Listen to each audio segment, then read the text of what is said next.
Hi, in this video we are going to talk about the concrete implementation of the breadth-first search. So this is the first important graph traversal algorithm. With the help of this algorithm we are able to traverse all the nodes within the given graph. So let's implement a class node. It's going to represent the vertices or the nodes in the given graph. So it's going to have a constructor as usual with the init method. We have the self as usual and the name. So we are going to assign a name to every single node. Self.name is equal to the name. Then we have an adjacency list is equal to an empty list at the beginning. Sorry for that, it's a Y. And then we have a boolean visited, so self.visited is equal to false at the beginning. This is why we have to store a reference to this boolean, because we would like to check whether we have visited that given node or not. And we have a predecessor. Maybe we are not going to use this predecessor, it is equal to none at the beginning, but basically this is the previous vertex in the breadth-first order.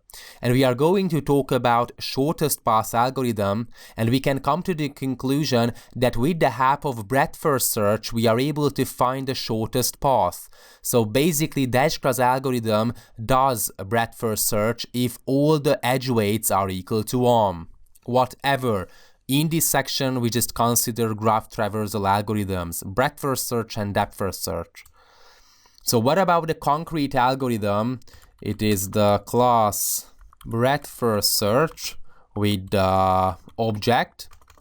And we just have to define a BFS method with the self and the starting node. We have to define that what node we are going to start from.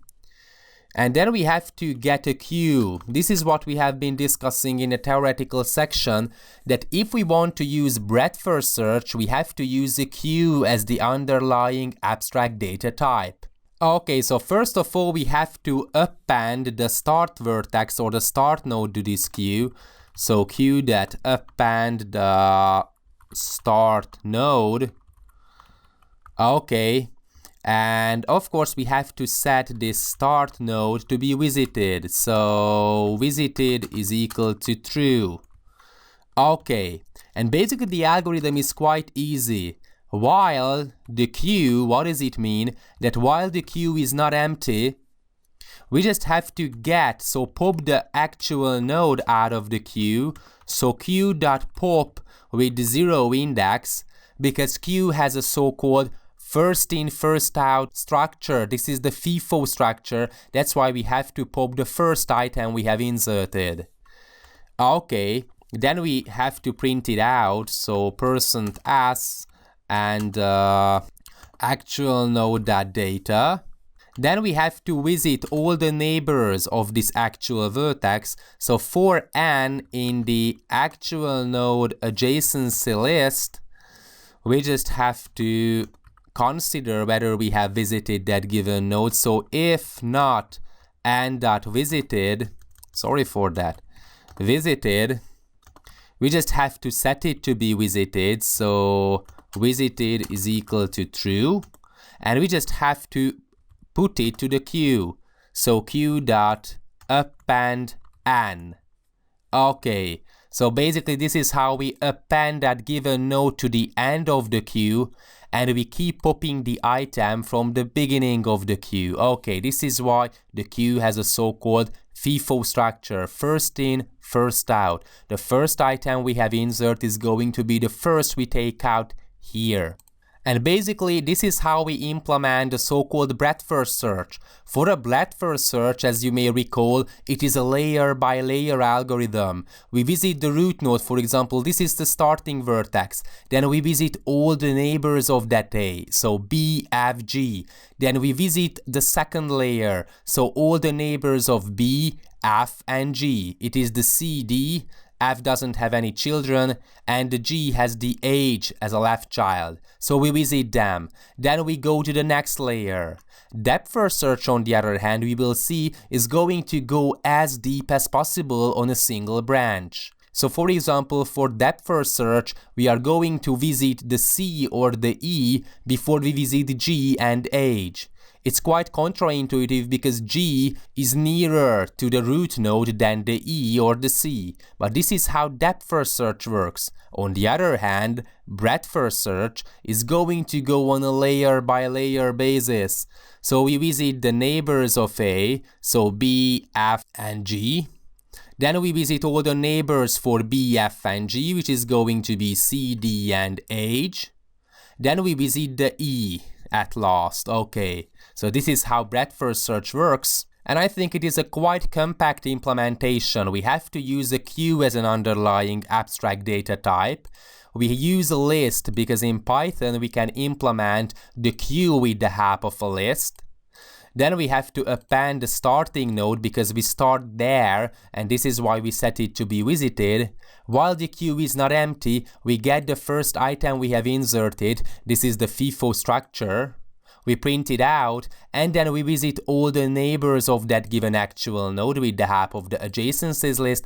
If we haven't visited that given vertex, we set it to be visited, and we append to the queue. And again, this while loop is going to iterate until the queue is not empty. So let's see whether it's working fine. I'm going to have a node 1 is equal to node, for example, A. Then we have, for example, the node B, C, D, and E. So B, then C, then D, and E at last. We set the node1 dot adjacencies list dot append. We append the node 2. I'm going to copy and paste it one more time, and 1 and 1. Okay, we append the node 3, then 4, then 5 to the node 1, node 2, for example, and node 4. Then we just have to instantiate the breadth first search.